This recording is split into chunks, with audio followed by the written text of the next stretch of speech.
Hello everyone, welcome to this week's Inquisition with Leafydecays. We're finally kicking off female only February and we hope to have you all with us for a magical journey of femaleness. Now she is running a wee bit late, she's probably trying to get in a few last minute squats to get herself ready for the Inquisition. Hope you're all well this fantastic Wednesday. It's pretty Baltic here in Donegal, so yeah, in case he's only 1 minute late, folks, that is not bad. Good on you, Casey. Ah, balls. Good on you, mate, for turning up on time, kinda.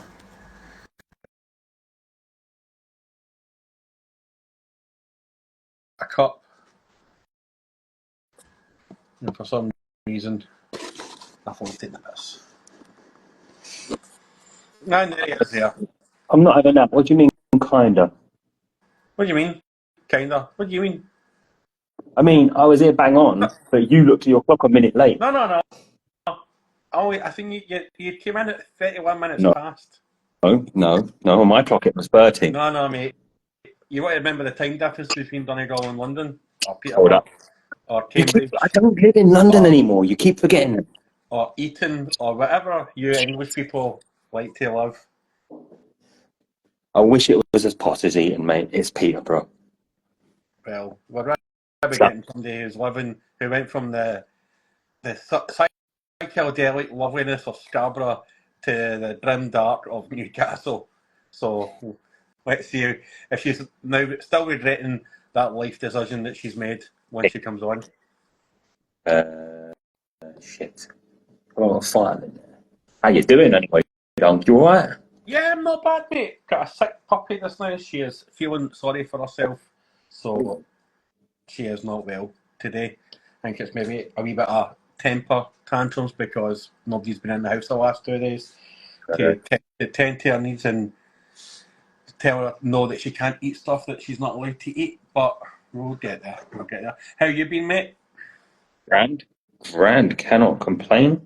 Trying to figure out how to paint the little rat boys that I got a hold of. Nice. And I got 2 of the little free mini of the month, which is Touch. I got an eBay rat. So you doing just a project now, or is it just a wee project that you're working on? You're gonna love it. What do I always go on about? Crystal Palace? No, more time. Oh, more time. Yeah. My next guess was your son being a twat, but so no, where I finished up my witch hunter thing that I was doing last year, I thought that, it's nice that I've got it, but the reason I'm doing it is so I can try and get a mate into it. So I've already got 2 of the little war bands together already. Then Touch, we can just have a game straight away, and then he can figure out what he wants to do with his life. Nice. So, and there's the guest is in. That's what she said. Hey-o. Hey. First one of the month. Evening Trappers Paints, right, Lazing Booby or Bobby. I'm going to say Booby. Leafydecays, Daisy Law, Johnny Brush Tickler, Johan 87, the Milkman. Yeah, mate, I'm so sorry to hear. We had some bad news for the DM Milkman, former guest who we lost his episode. He was told this week that he had to find a new job as well, which is pretty shit. That's bad luck. That's a tough pill to swallow. How you doing, Leafy? Yeah, good, you? Yeah, I'm not bad. So we won't have the issue that we had the last time where Casey totally messed up the round of questions because it went from Simon to me and then me to Casey and then Casey threw a temper tantrum. We won't have that problem because Simon left us. So you won't have to hear us bitch and moan about each other for about 5 minutes, taking away your spot of of the episode on you because we made it all about ourselves, which we've pretty much just done there. Airing our dirty. We'll find a way of doing that anyway. So how you doing, Chuck? Very well. How are you guys? Yeah, can't complain, man. Can't complain. So, like the last time we had you on, we probably had not as many people join us as this time, which is brilliant to see. So, if the people that are new to the Inquisition and new to seeing Leafy. How did you get any Warhammer idea, and just want to remind everybody? Um, so when I first got with my partner, he had like a massive, like, Oh, few boxes of. careful now, Bastard.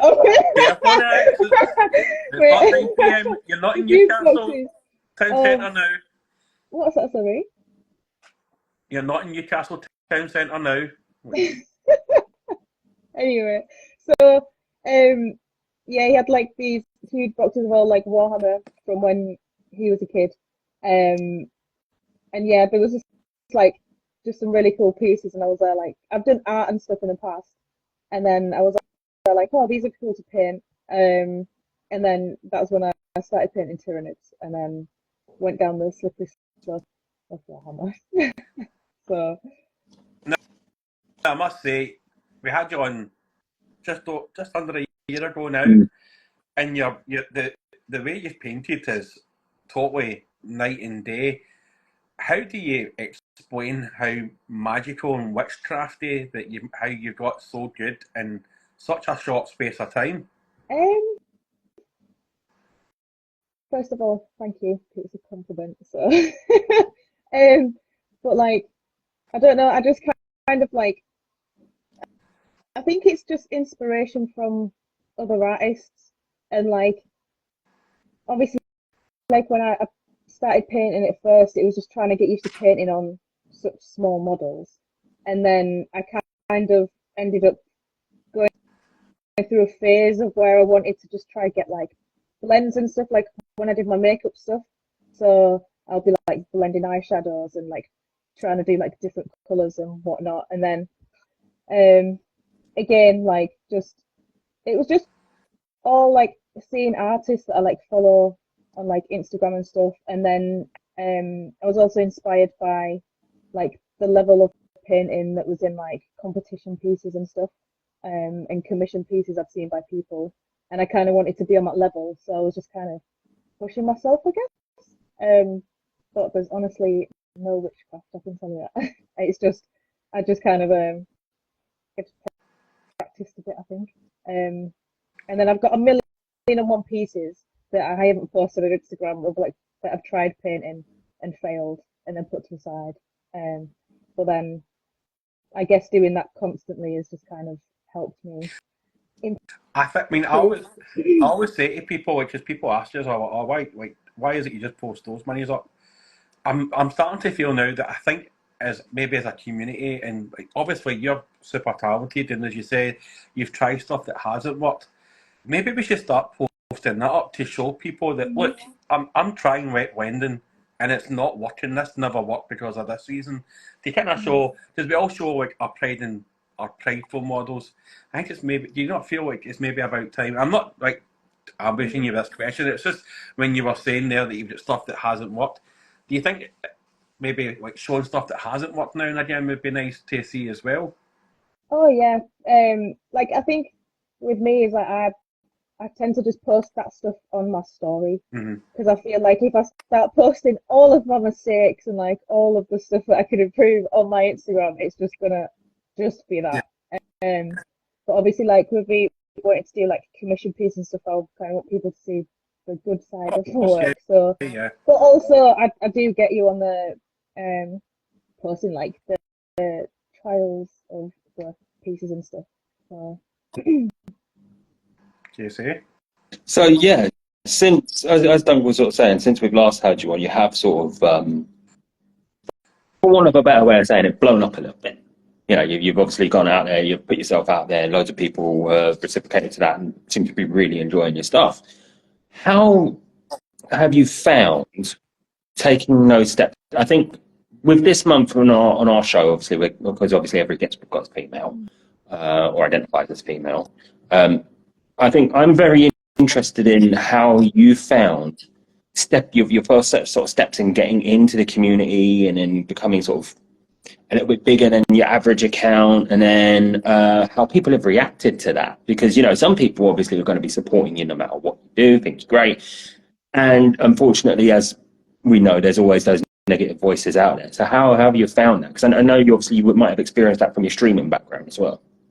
Yeah, so um don't know. It's always ever since I like started doing Warhammer and stuff. Everyone's been nothing but supportive. Like everyone's.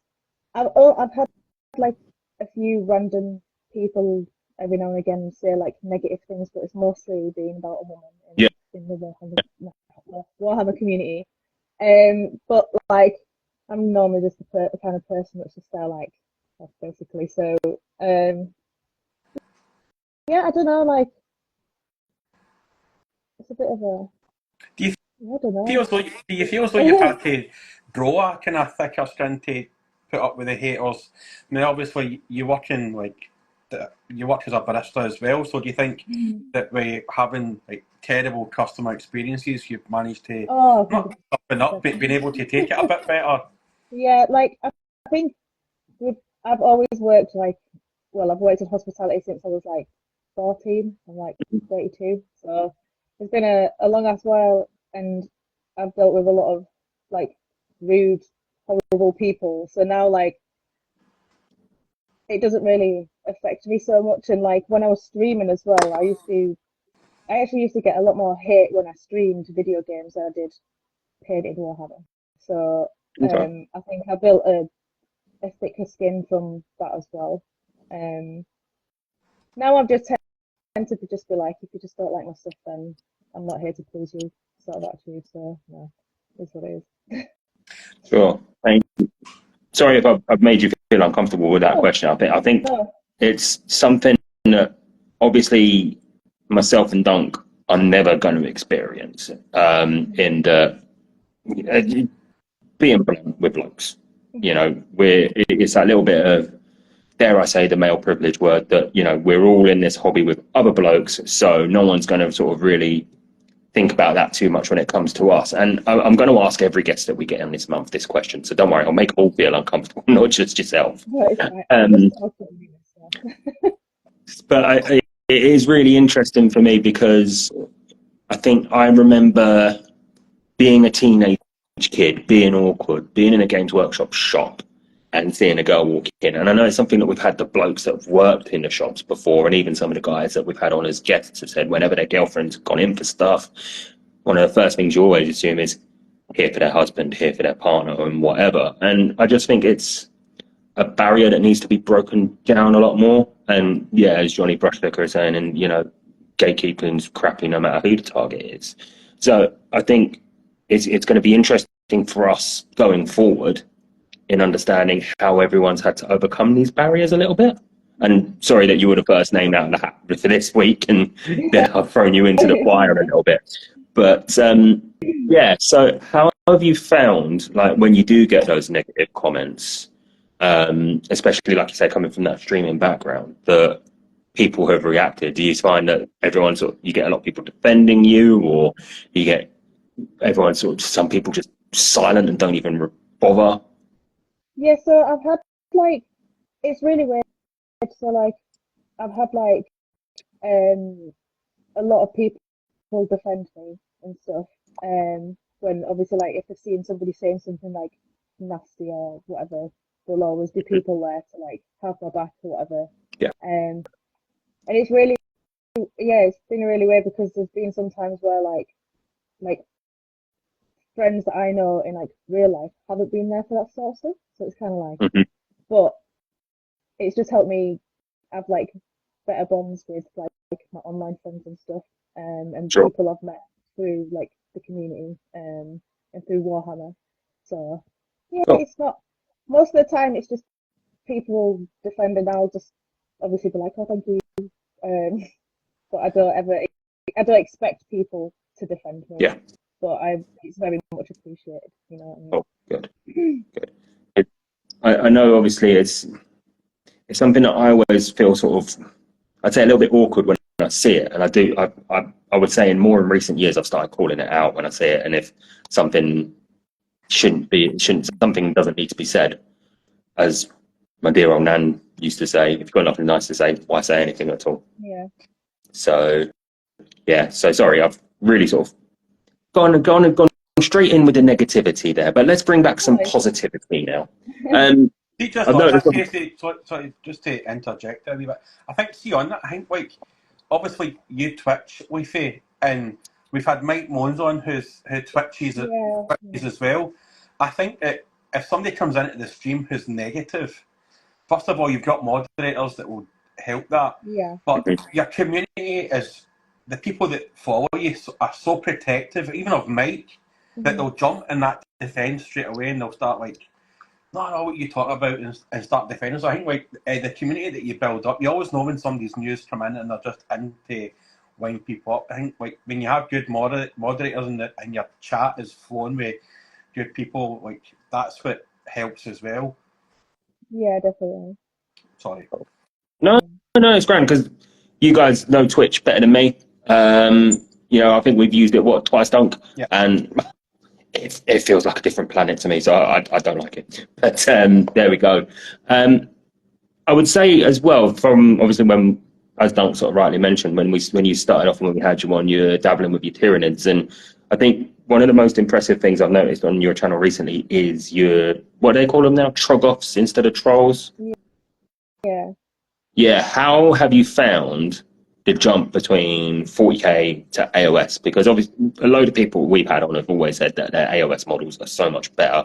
What's your opinion on it? I 100% agree. So, yeah, I actually started painting like Age of Sigmar models because of Johnny that was in chat before.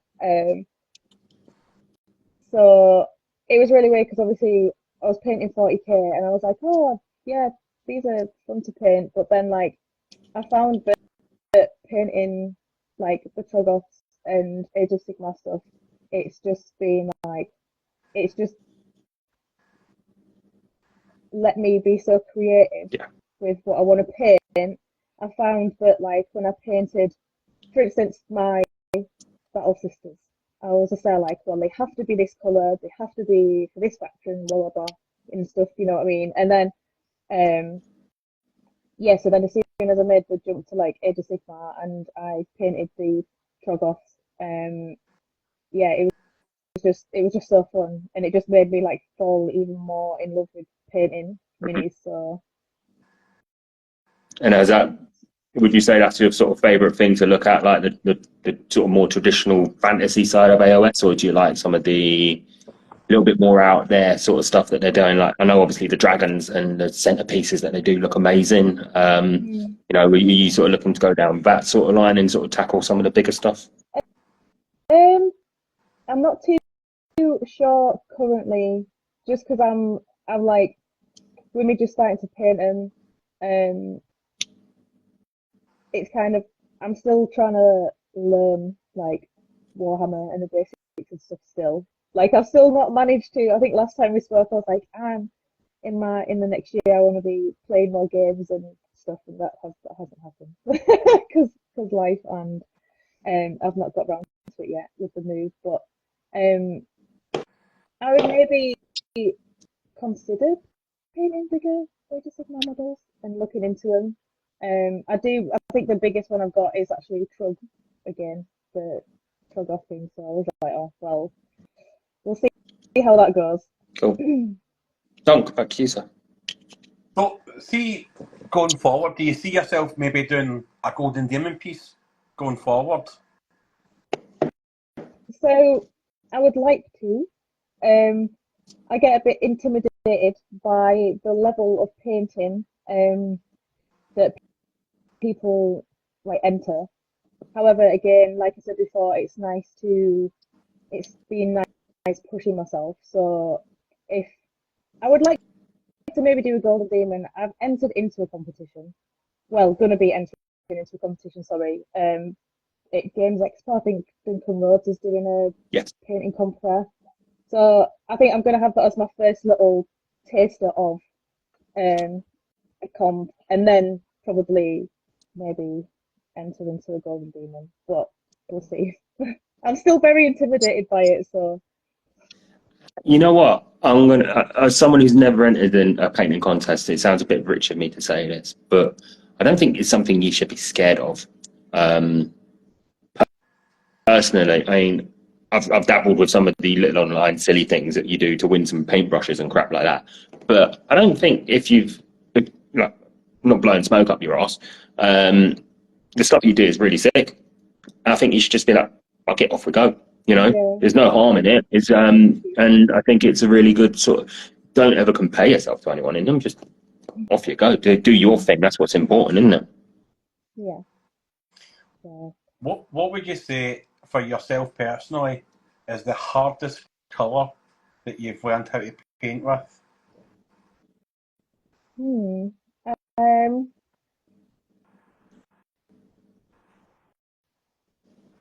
it's to paint with has probably been like blues or greens.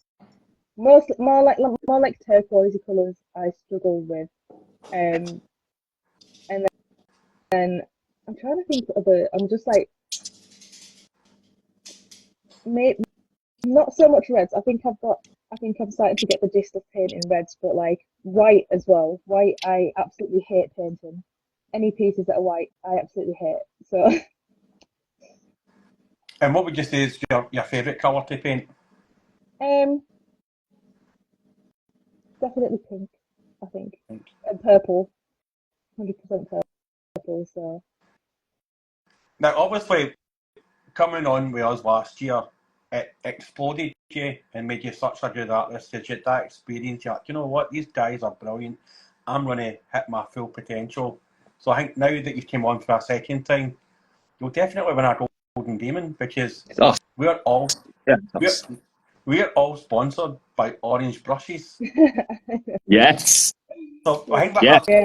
I think there's a bit of a kind of 10% off between ourselves, right, the introduction, yourself, Dave, 41st Millennium Dave, and Glasshammer. We're all having this like race of who can get the most 10% discounts for. How do you find their brushes are? Obviously, you've been using them for quite a bit of time now. How do you find using their brushes are compared to the brushes that you were using previous? they're so so much nicer. Like I found that I was able. It was really weird because I thought that I could blend with my other sable brushes I had, and then when I received my orange brushes, and then I started to use them for like blending, like wet blending and stuff. I was just absolutely like, yeah, they were just so good. Like they just made everything just so smooth and like not really streaky. And obviously, I know it depends on like your paint as well, but I just found that they just have like really good control, and it's just yeah, I just felt like it just like escalated my painting a little bit as well. So I think having good brushes definitely And, what everyone's about. and do you have a like obviously because like I'm not gonna keep repeating myself about how much your painting has just exploded, but obviously you found your own system. But have you found a specific brand of paint that you prefer to paint with as well? That you kind of just went like, I don't like that paint, but these paints seem to really suit me. AK paints. So I ended up getting a couple in. I had Citadel before, and then I did Cryptic Cabin's October Yeah. challenge, and they sent some AK paints in that box. And literally, like when I used them, I was like, oh, these are great paints. And then I just ended up just buying more and more. And I do still use like Citadel and like Vallejo and stuff, but I mostly sway to AK. That is something that we do hear a lot, obviously, like as we've got more and more people. And you've just missed your plug, lads. You've just joined. Orange Brushes is now launching its dream. You've missed it. But for the benefit of them, look at their brushes. They're beautiful. Use code Inquisition or code Leafy at checkout. Get you 10% off. We would recommend using code Inquisition, however, though. This is our show. Other codes are available, but they're not the OG discount like No. the Inquisition. And I think Leafydecays was quite quick after us. But Yeah. if you want to go OG, go with us. If you want to go a wee bit modern, Leafy, the rest are just fakers. Yeah. Yes, we are the best. We are the best. I mean, we're not. But I've lost my train of thought now. What was I bloody asking? Shit. See, this is what happens. I'm a fucking idiot. What do you feel, given the way you're sort of going on your sort of projection, where do you see your sort of painting going next? Are you staying with the sort of Warhammery stuff? Are you going to branch out? Go like obviously a lot of people getting into the Gundam stuff. Lots of other different companies out there. Any sort of projects that you sort of keeping your eye on and think I wouldn't mind having a go at that 3D printed thing or anything along those lines? At the minute, no. I've kind of like I've seen people being interested in like Gundam and stuff, and I always look at it and I'm always like, but then I'm kind of like, I Warhammer's already breaking my back, so I'm like, I can't, I can't afford to be Gundam as well. Yeah. But yeah, I think future plans wise is like currently working a full-time job, kind of want to paint full-time and do commission work, but I can't just take that leap and like leave my job. So it's kind of like just going to be a slow work in progress, I think, up until then. But that is interesting that you say you want to sort of look into commission work. Obviously, last week we had Siege Studios, one of the bigger commission painter guys in, and he talked about that. I don't know if you've seen it. He posted online today that he's got vacancies. He does courses and all sorts. Might be worth looking into that if you fancy it. I mean, I don't know. I think even Tiz has just put something there. You do an amazing job on busts and models. So it's something that you can consider going down the route there. Maybe who knows? yeah, because I've obviously seen stuff of Siege. Obviously listen to podcasts and stuff as well. So like, I never was sure how you go about applying for things like that. So it might have to be something I look into. But yeah, it would be. I think it would be fun to do as well. But I also am kind of like I don't want to suck the fun out of painting for myself at the same time. Yeah. So I don't know how I'm going to go about things, but just. Don't sort of touched on this earlier that you've recently moved from your Yorkshire back to Newcastle. How have you found sort of the move, settling back into hobbying, settling back into life as a way? Because having moved myself recently, I found it's a bit of a pain. How did you find it? Also pain. And like I don't know, like the move was fine, but it was I had like a struggle with like jobs when I first moved here, and then that job meant that I couldn't paint at all because I was working like ridiculous hours and just tired all the time. Um, it has affected like my streaming moving, only because we're in like a one bed apartment. Like so, like when my partner's home, we don't have like we're in the same room all the time, so I can't stream. Only because I don't know how to work half of my PC properly to stop it so you can't hear it. But yeah, and then painting as well, like space. That's been an issue since being here. Yeah. But in the process of looking like for houses in the next year or so. So hopefully I'll be able to have a hobby room and have more space to paint. But it's been only now am I feeling like I'm starting to settle in properly. And like I keep looking at the things to make some friends here, like in like Warhammer and stuff. It's annoying because Kerry, she hosted a hobby like a hobby day event at like Northern Alliance, which is obviously this way. It's like a hobby hangout, and they all had like raw painting together, and like every time it's on, I'm always having to work, so I need to try and find the time. Well, or find out when the next one is, book it off, and then I can go and maybe make some friends. But yeah, other than that, like it's not been. I'm all right now. So. One of the, like, just going off hobby a wee bit, but also another hobby that you had that we kind of touched on when you were last on was your powerlifting. Are you still doing that? So I didn't for a long time. That was another thing that was affected when I moved in. It's like um working all the time and then being tired and then not training as much. However, the last like couple of weeks we've got back into training and like the diet. So we're trying to get back on track with it. And is it good to get back to lifting the heavy weights again? Did you really miss it when you started doing it again? Well, currently I'm a little bit bummed out because I'm not lifting as heavy as I was before.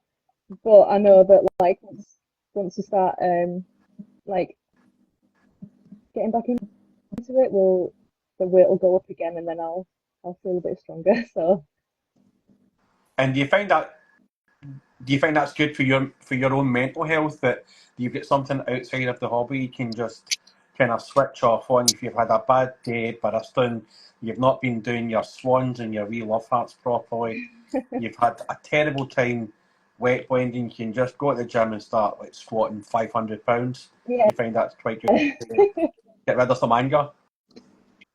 yeah.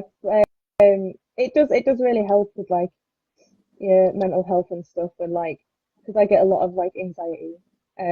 So and it's weird because obviously you think, oh, you'd get really anxious going in the gym, but like I find that like I just put my headphones on, I just shut off, and then I can just lift. And then once I leave, I'm like, I feel like great for the rest of the day. So, you know, it's good. Also, like looking over, because you seem to be extremely busy between painting, going to the gym, doing your full time job, moving, but also gigging as well, because you had quite a busy summer, going to some festivals, and then you're at Trivium a few days ago. How good was that gig? Oh, so yeah, that was really good. Like I can't lie, I mostly went for Bullets and Valentine, and my partner mostly went for Trivium. But I do like Trivium as well. But like it was incredible. Like it was really fun.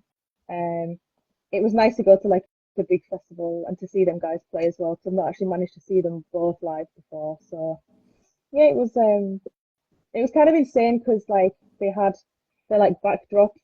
For ages we were trying to like figure out if it was like um I don't know how to explain it, like a 3D visual on a board, but then it just we realized that it was literally just like a massive blow up doll basically on the stage. I just thought I was like, oh, that was kind of sick, but um yeah, Trivium kind of popped up with that, so And do you have much planned for festivals this year? Is there anybody that you're hoping to see festival wise, or any festivals um internationally that you would like to go to eventually?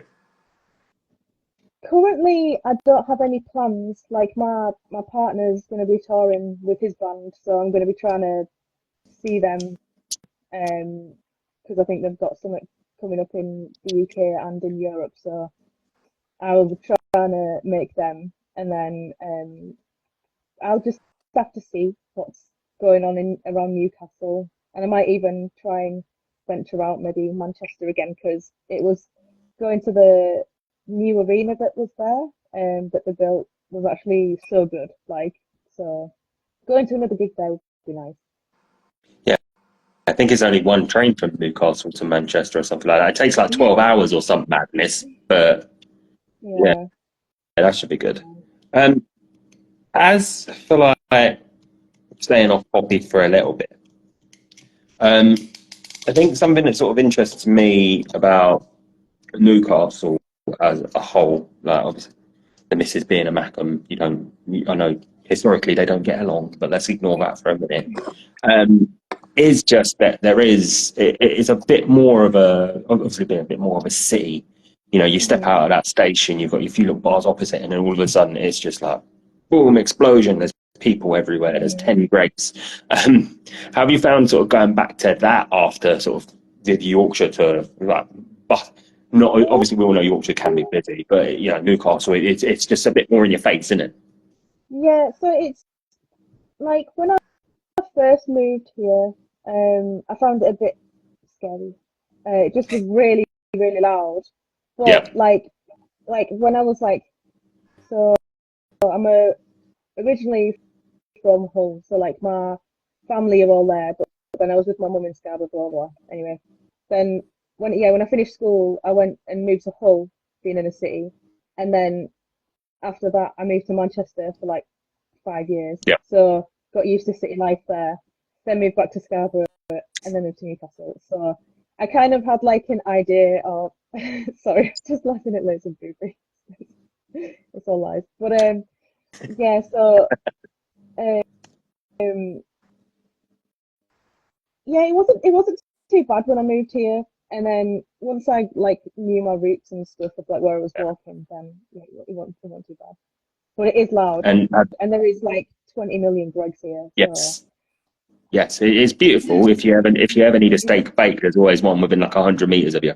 But yeah, it is a little bit much. I mean, how have you found, like, just from someone who does go to Newcastle every now and again, the metro just feels to me like I'm used to the London Tube network, but the metro just feels like a different thing altogether. Um, I don't know, like it just feels bizarre, and just like you say, getting about and going like just for walks across town, it does feel very intense. Um, do, do you think that you're probably now you're in Newcastle, that's it, you're settled there, you're not going to be bouncing around anymore, or do you just see that at some point, you'll be like, I'm sick of this place, let's go somewhere else? So this isn't where we want to settle because we've had conversations where like we want to settle in Canada. Okay. So that's like way further down the line. But for now, Newcastle will do. Or we were even thinking because my partner is from Sunderland, so maybe moving back that way. Because obviously his family and that's there, so it's a bit closer. Yeah. But So we're still that trying to really make isn't that decision yet. yeah, that really is an unholy alliance. Don't tell any football fans what's going on there. Just keep your head down on Derby Day if it ever pops up again. So why Canada then? Why is that the dream? It's just like anything with like seeing of it and like just like the scenery. And we've always both been like, we just want to live in a cabin in the woods. So just, and then when he was like, oh, I want to move to Canada maybe, I was like, oh, well, could potentially happen. But yeah, still a lot to talk about on that. So. Yeah, it's crossed for you there. I won't bother you with any more talk of Newcastle or cities or anything like that, random city chat. But what the last thing I got on that is what stands out for me up there is just how cheap everything is. Me and my girlfriend went up to a restaurant, not around the corner from like where you walk under the Tyne Bridge. Can't remember what it's called, but it was like a 3-course meal and a drink for 15 quid on a Sunday night, which just feels surreal. Is there any sort of culture clash like that? Because for me, culture clash like that you found, because for me, something like that just feels like, I feel like I'm robbing you here.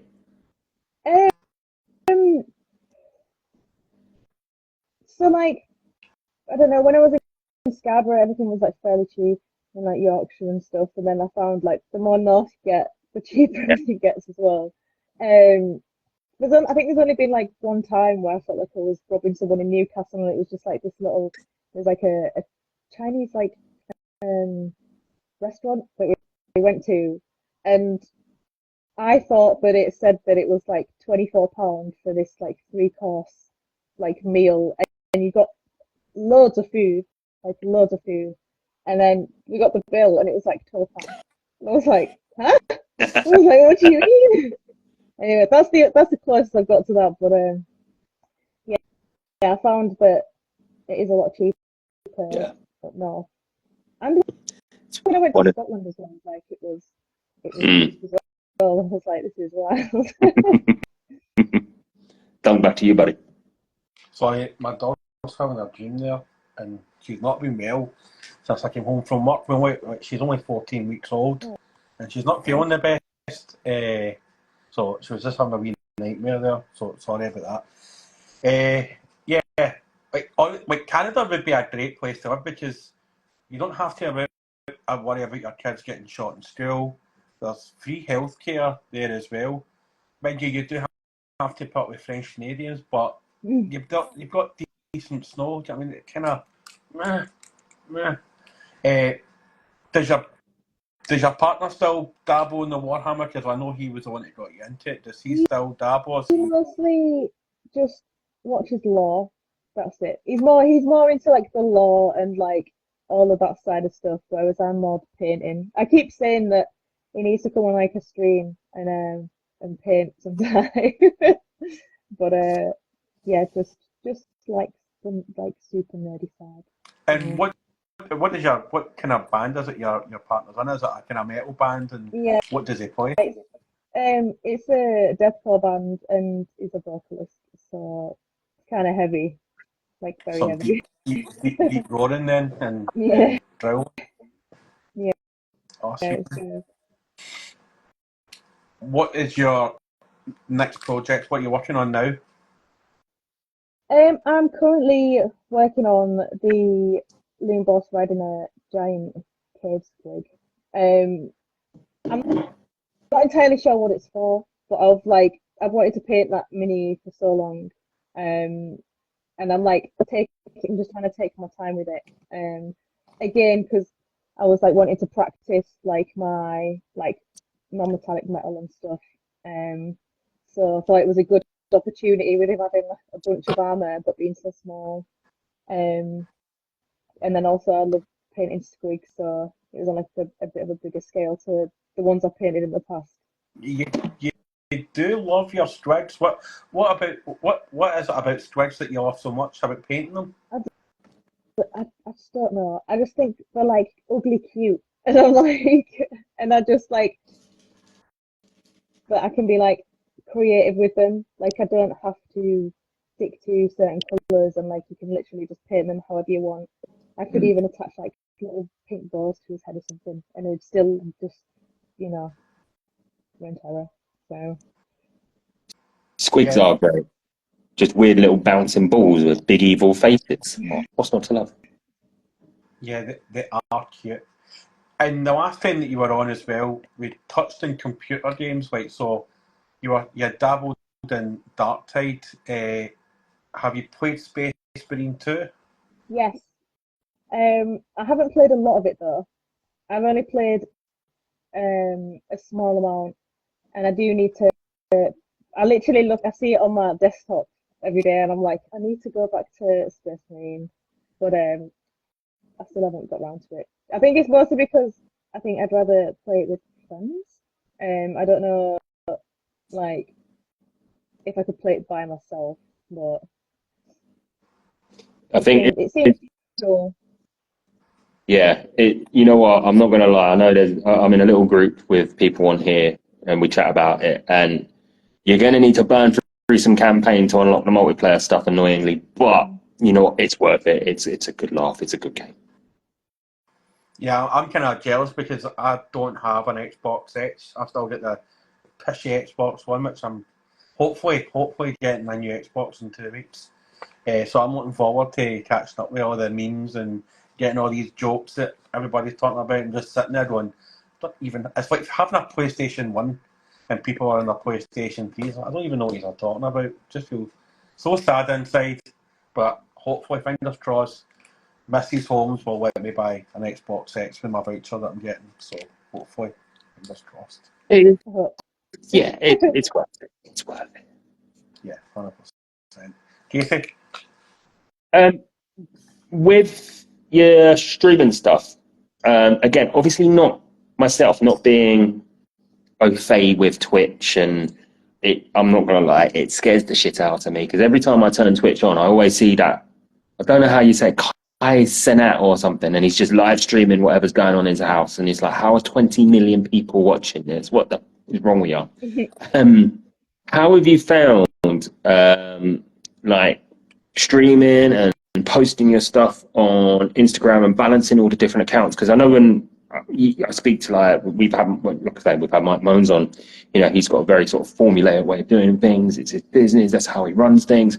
But for yourself, if it's obviously your hobbying, how have you found trying to balance and get everything on everywhere and try and appease your fan base? Because it's got to be tough. Yeah, it's a struggle sometimes. I don't stream as much as I used to. I would like to stream more. But again, like a thing like behind the scenes thing is like having to have all things to post on socials and like say when you're going live, because most of the time I'd even forget and then I have to post like later and stuff. And it is a struggle like trying to balance everything. So and like I'll sometimes like forget to change like my stream titles and then my mods are like shouting at me like you need to do this and I'm like sorry.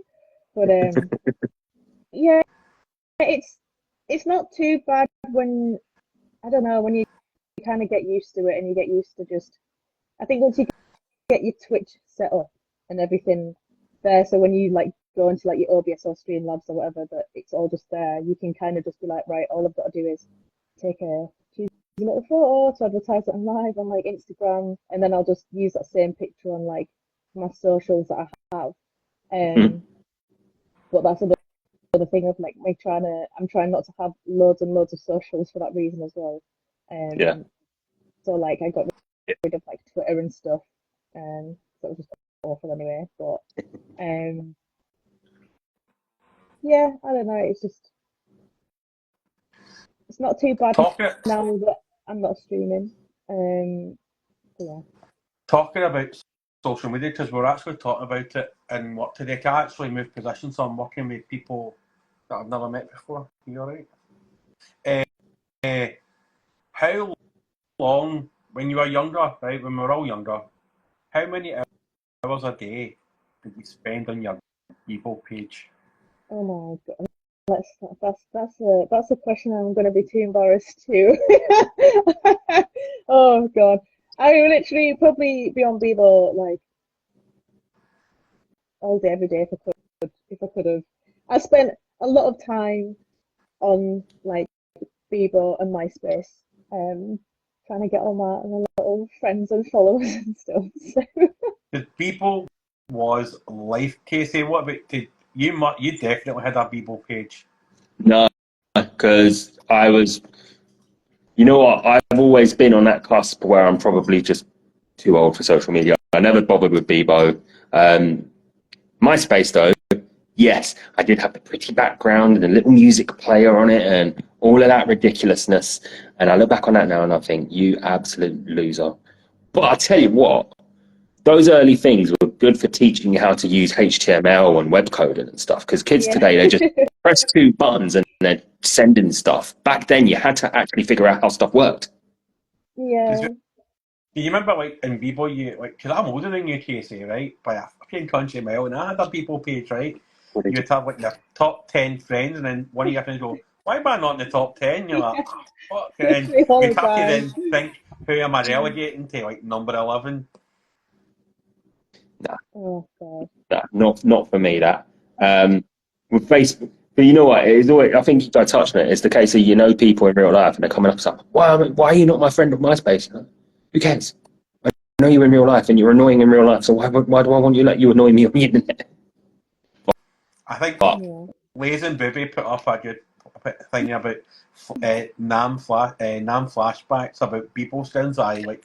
Because like you would find a skin and that would be you, like try to get it to, and then changing your colours of your writing so it wouldn't clash with your background. Oh, it was a full-time job. Nah. Well, we're too old for this stuff now. Even TikTok. I still love it.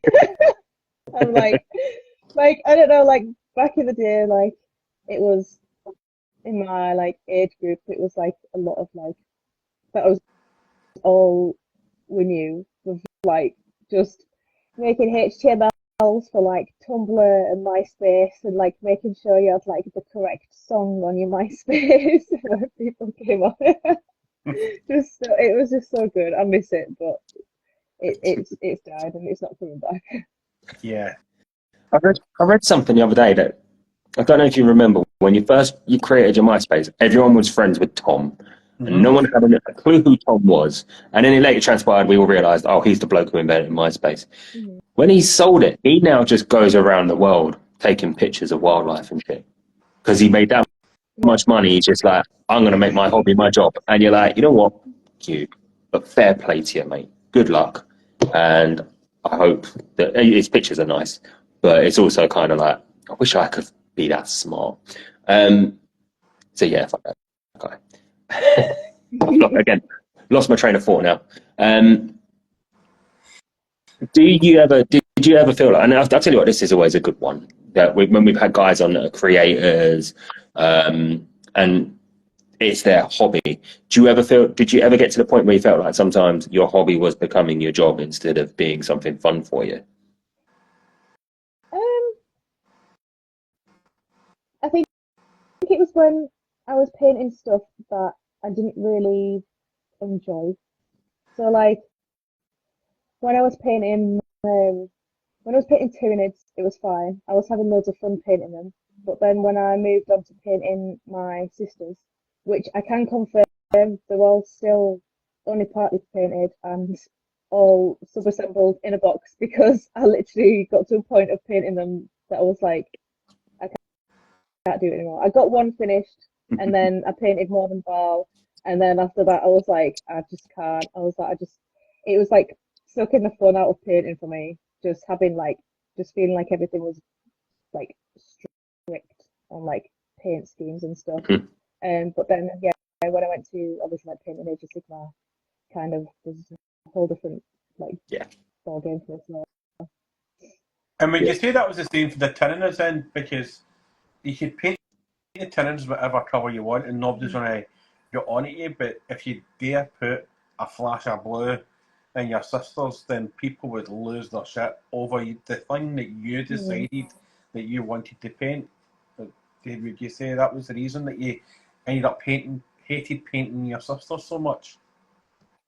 I think so, and I think it was just like probably that, and just I don't know. I just don't think painting like power armor and stuff is for me. So like it was just kind of like, oh, just I don't mind edge highlighting, but sisters drove drove me a bit insane. But, Yeah, it's something I know people have sort of commented on, like especially I think when it comes to not just even AOS versus 40k or anything like that, but sometimes the more organic stuff just feels a bit more fun, doesn't it? There's no rounded edges. There's nothing has to be this. And I know what Dunk's sort of getting at when it comes to like the lore heads who get a bit annoyed that someone's taken something that a company has written down and they get super precious over it. But tackling something that's a bit more organic it's just a bit more fun, isn't it? Especially like for example, I'm doing a little Ratman at the moment, and I've always fancied them. I've always wanted to give them a go, but because they are like an actual thing, like rats, it gets your brain engaged more, doesn't it? You got to actually sit there and think, what does a rat look like, and how can I make that happen? It's just a bit more of a challenge. Yeah, it's like with like painting, say like your Trogoths and stuff. I can literally just stick like little tufts of grass on my head and no one cares. Like if I did that on like a battle sister, everyone would lose their shit. So I'm like, oh well. Have you done that? Have you stuck some tufts on their head? Yeah. I'll sit. Like I painted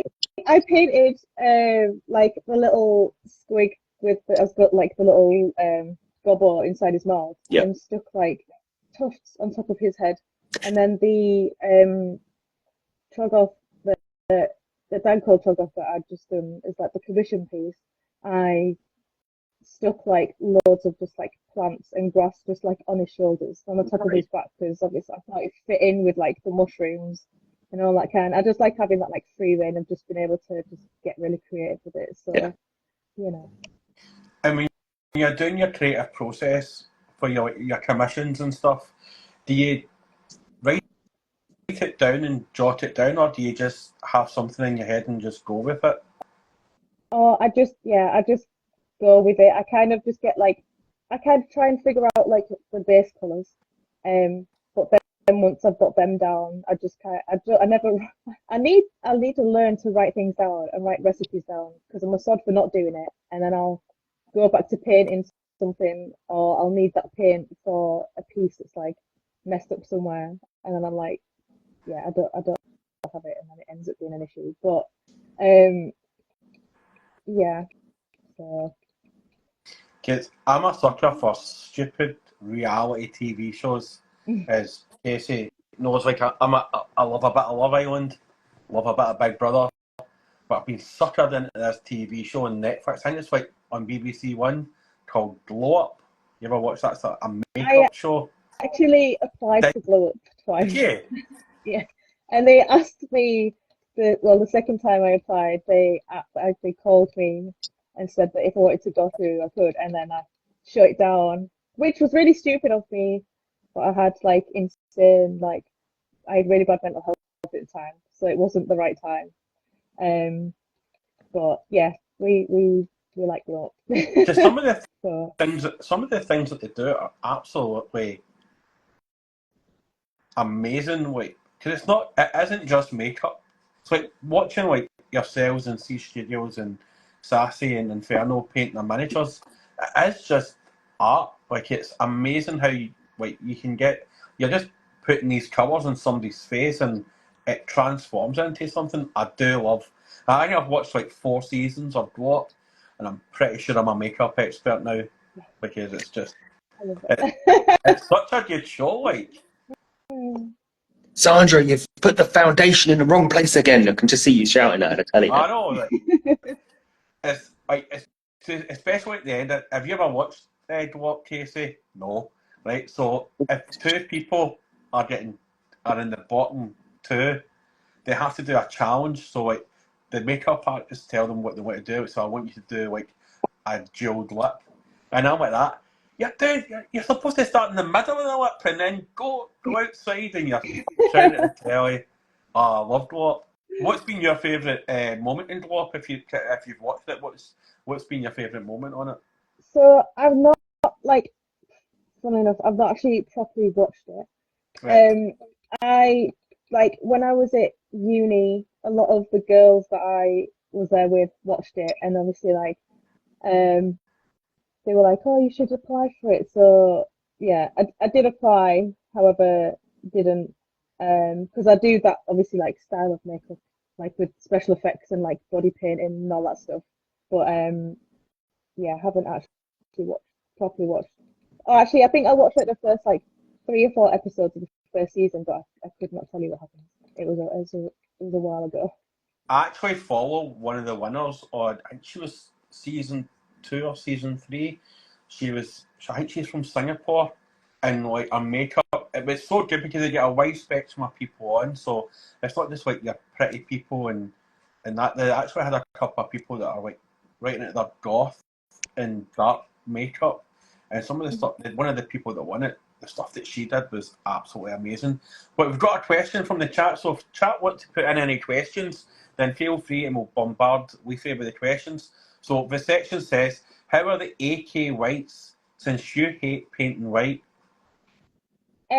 So I like it. Lost your sound. Yeah, I like AK paint white. Like it is really good if you want to just straight up paint white. But like I don't know why I just struggle with it. Just using white to lighten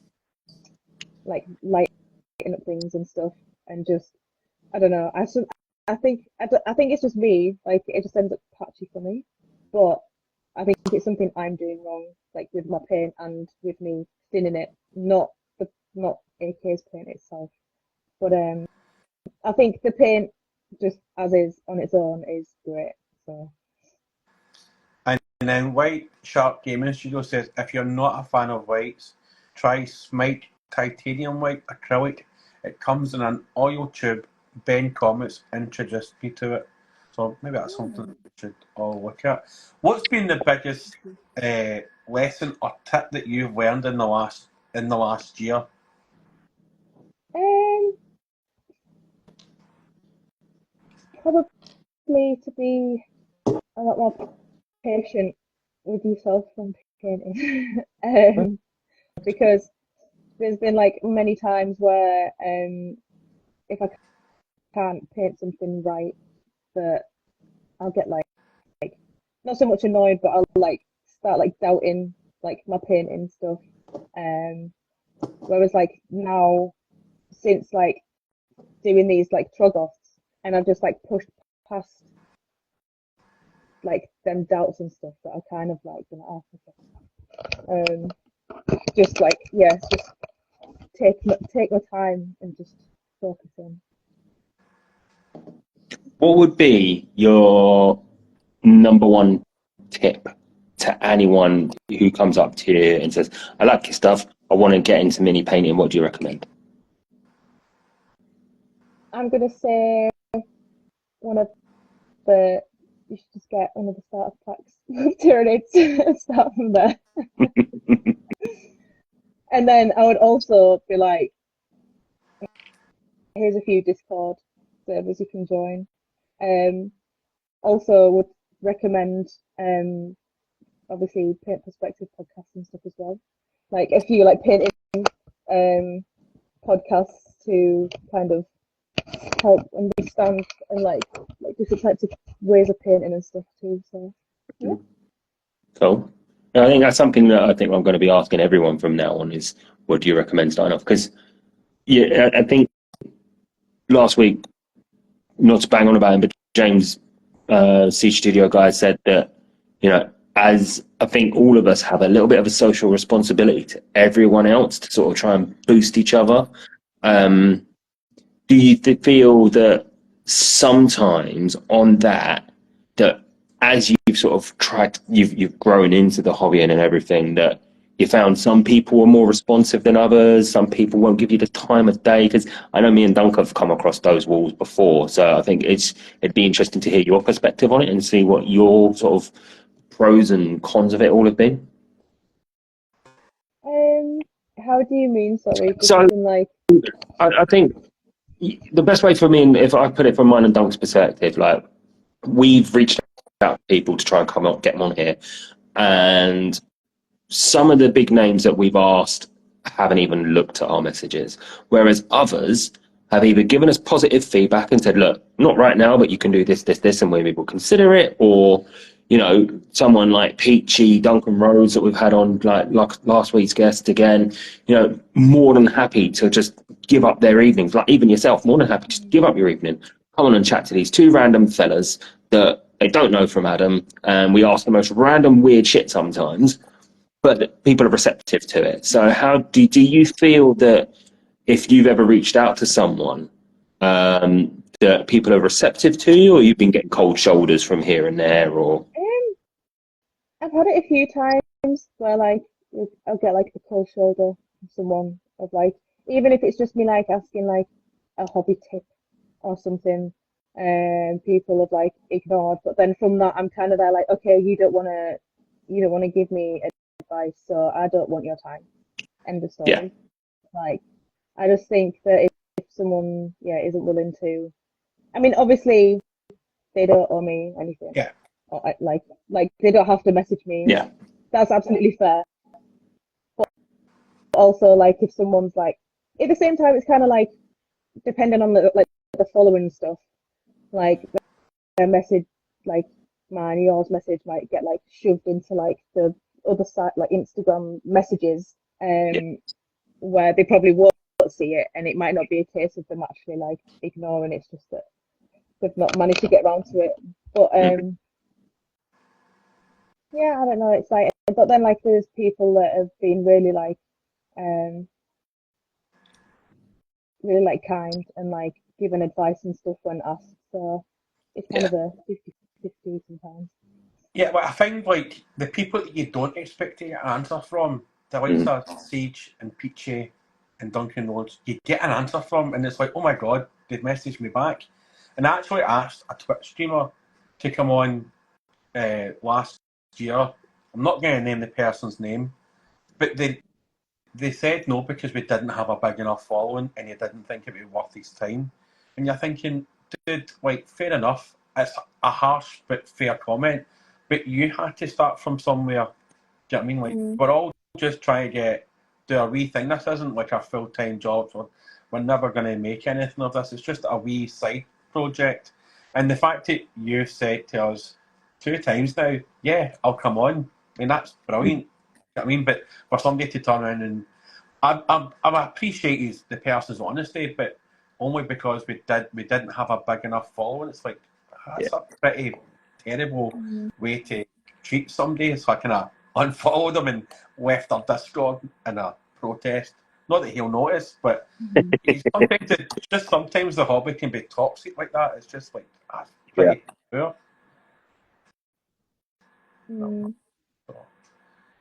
Yeah.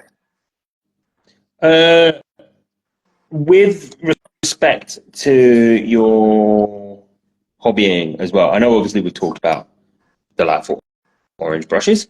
We've talked about your branding into the AK stuff. What about your other bits and bobs, like your other tools and other recommendations that you might have? Because obviously we all go out, we all buy clippers, we all go out, we all buy lights to help us with stuff. Have you found any sort of little things here and there that have helped you out? God. I must say, I did like your brush washing video, because 41st Millennium Dave did one, which I thought was a great video, but I was like, that is way too complicated for me. He was like potions and doing this, and then you just went, get some soap, soak it, rub the brush in, rinse it off, bish bash bosh. And I was like, that is I don't wash my brushes. I have terrible brush care. Terrible brush care. The bit of brushes that I go through, because I just can't be bothered. I didn't know how to use the soap properly. I was scared that if I kind of scrubbed it in, I would ruin the brush. But then I was seeing you doing it the other day, and I was like, I'm going to do it that way. So thanks for that video, because I really did enjoy that video. Oh, well, I'm glad it helped. But I don't know, like, I can't even lie, like, all of my stuff that I've got is like so cheap. Like, a thing that did help was having better lighting. Because before I was using like these 2 little ring lights, which were literally like this big, and like it just was like 2 points of light, and like I just couldn't paint properly with it. And then I ended up getting like just like a kind of looks like a fancy like long bar light that you get from mini painting, but it was like £30 off of Amazon, compared to like 200, which I see people trying to tell people to get, and I'm like, well, like this light will do me for now. And then like I'm not sure. All of my scalpels and stuff are all just from like the works, and like it's only recently that I've like started like proper like upgrading like brushes and stuff to try and like help my painting, which it has helped. So but I just think if you've got a good, I mean, to be fair, you don't even have to have a good wet palette. Like, I don't think, like, I've got what's it called? Hang on. Is it Exemplar? I've got one of them wet palettes. But like before, I just managed on like, I had some like sponge from Poundland and some like baking paper. That was it. It was great. That's the stuff I love hearing about, because it's something that I know I commented a lot last year. What did I call it, Dunk? Hobby sustainability or something like that. I gave it some arsehole title to make it sound like it's basically just bloody recycling. I mean, I know one of my favourite things is an old spice jar with a twisty lid, because I don't have to go out and buy some 20 quid. Yeah, I don't have to go buy some 20 quid paint in hand, or like, look at me, blue tack, woo. But, it's amazing when you think about it. And I know we've said this to people before, that what is out there that you can just nick and adapt. So, like, makeup brushes for dry brushes is another one. I don't know how many people out there do that. And like you say, don't look at the high-end stuff. Go to the works. I don't know if you guys have heard of this shop, actually. Now you've got me mentioning it. Sostring Green. And that's Yeah. a made up shop. No. I promise it's not made up. It's Finnish. It's basically like Finnish IKEA, but tiny. And it's more Oh like, wait, actually, I think there's one in. Is there one in? Bloody hell, what's it called? Metro Centre. I think there's one in Metro Centre actually. probably, because they've just popped up out of like nowhere recently. But they'll sell you cheap brushes, cheap tools, and just cheap tubs of acrylic paint that you could just smash all over stuff. And yeah, Lazy Booby, one in Sheffield. Yeah, great. I go in there and I look at some of the stuff they're selling, and it's like less than a fiver, and for like decent bits of gear, and you're just like, why am I going to go pay £10 for a pair of snips that have just got a bit of branding on there when I can go to a random fucking hardware shop and buy some for a quid? You know, all those little things. I think it's just something that we miss out on a lot. And yeah, that's my little rant there. And there we go. Yeah, see, look, Austrian green is so cute. You'd love it. Got one in Sheffield. So there you go. People are learning about it. So there you go. That's another tip from me. There is a question about Warhammer World. I can answer that, but I'll tell you what, the section I might message you on the side, unless anyone. I know Dunk, you've not been. Have you been, Kel, at all? I've not been yet. I would like to go. Are you going to go with Elder Sisters? Are you going to be going to their meetup in Warhammer? Which I know, like, some of the girls online are going to try and do like a kind of girls' day out to Warhammer World. Are you going to that, or are you not being invited because you're up north? You're making it sound like Mean Girls. I'm not going. I'm not going, but I do actually see and that on Valentine's Day, funnily enough. So I kind of get to see them guys when they're up in Newcastle. But yeah, I just won't be able to get the time off of work. That's my issue. Yeah. But I'll try and get down there at some point. I said that last year, but I'm trying to push myself to go to more places this year. So yeah, we'll see. Well, I mean, I know your neck of the woods at the moment. When we talked before, like recommendations, your neck of the woods has got loads of places, so you're not going to run out of anywhere to go anytime soon. Don't worry about it. Yeah, me and Casey said that we're going to try and meet each other this year. It probably won't happen, and we'll have this exact same conversation next year. No, we're making it happen. We're making it happen because we're having Inquisition Fest 2025, and everyone can come, and we'll stream it live, and all it will be is a piss up. You're welcome to come along as well. You know, let's all just come meet up and let's just get drunk. Let's not even worry about minis or toys or anything like that. Let's just get pissed. And what will happen, right? This is exactly what will happen. We'll all meet up, we'll chat Warhammer for 5 minutes, and then we'll realise that we have nothing in common, and then we'll just be on our phones, texting our girlfriends, partners, boyfriends. Yeah. Text. Dunks at pop. Why did I bother coming? What the fuck have I done? Why have I spent so much money coming to meet people that I don't have anything in common with? Then that'll be the end of the Inquisition and social media for me. No, it will be fine. It will be fine. It will happen. We just need to organise it, and when we organise it, open invite to people. Yeah. So.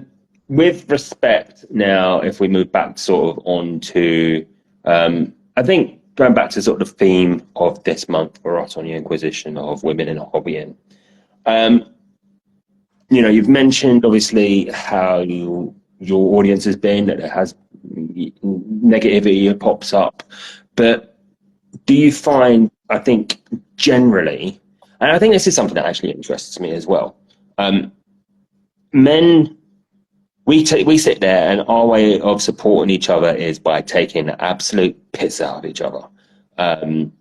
Me and Don rip each other to shreds, and that's what we do. But do you feel like in the sort of hobbying community that you've become involved with and stuff, that the girls will support each other? Because I feel like, because you all are like, you're marginalized enough by us sometimes that you don't want them to sort of go away and then find that happens outside in like the women of Warhammer. I hate that saying, but you know, like hobbying ladies and stuff. And you can tell I feel like weird saying this out loud. But do you find that sometimes you all sort of rally around and lift each other up, or is there still those sort of one or two bodies that are like, I'm better, fuck off?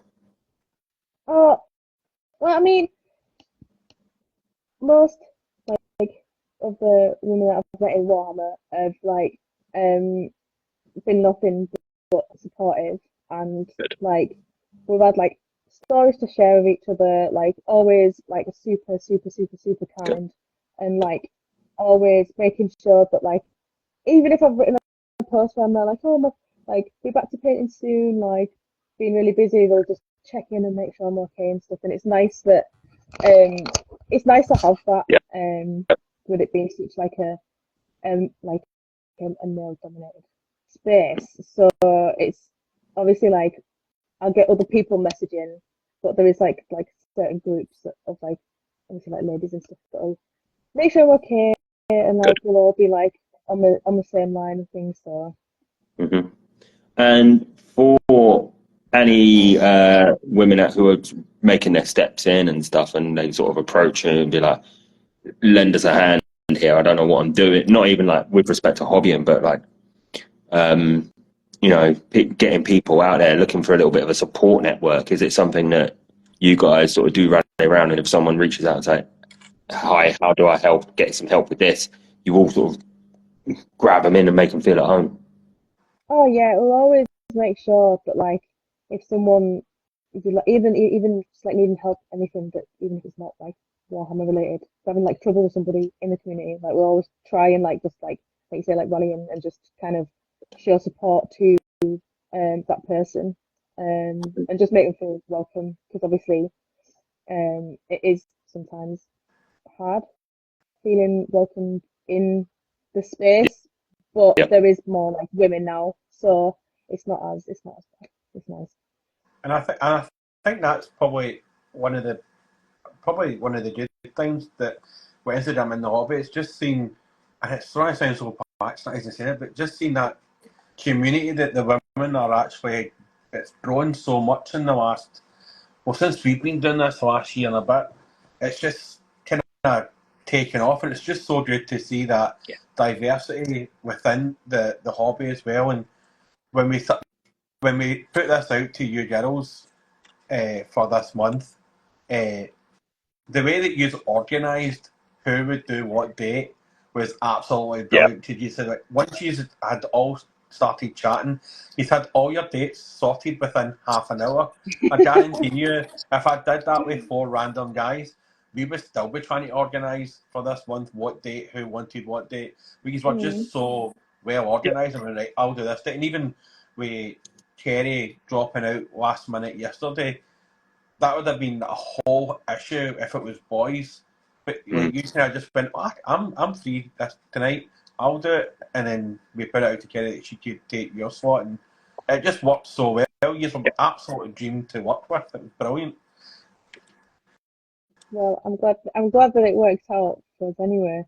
Um, but also like I wouldn't ever want to leave anyone in crap basically. So I was like I'll just go, because I'm like I work in a day, so like I was like, oh, I'm free this evening, so I was like, oh, it's absolutely fine. But as long as Kerry and the little one are absolutely fine as well, because obviously I know that's why she wasn't able to make it tonight. But And Nibitron Yeah. is bang on. That is the sort of timekeeping that Casey is never ever going to achieve. You know, don't knock me, all right? I've been on time every time this year. Yeah, I know it's only been 5 weeks, but I've been on time for it. I haven't been late. Shane, you can fuck off. But I've been doing good, all right? New year, new me. That's what it is, arsehole.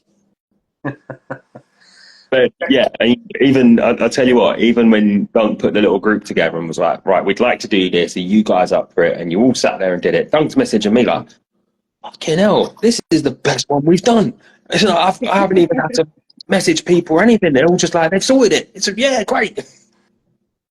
I love that. It was just so. It was just brilliant to watch. It was like watching poetry in motion. It was just brilliant. Just sitting back. Aye. Guys, I think we need to call it time there because I'm a wee bit concerned about my dog. So I want to try and get her out to get some water and All right. stuff. Are you, Oh are yeah, you fine. okay? Are you okay with that? Yeah, Because Yeah. yeah, yeah. No, No problem, buddy. Kelly, I just want to say thanks again for coming on. Like, it's an absolute pleasure having you on. Like, you're, No, thank you for having me on. It's been awesome catching up with you guys. So yeah. yeah. Anybody you want to give a shout out to before we call it quits tonight?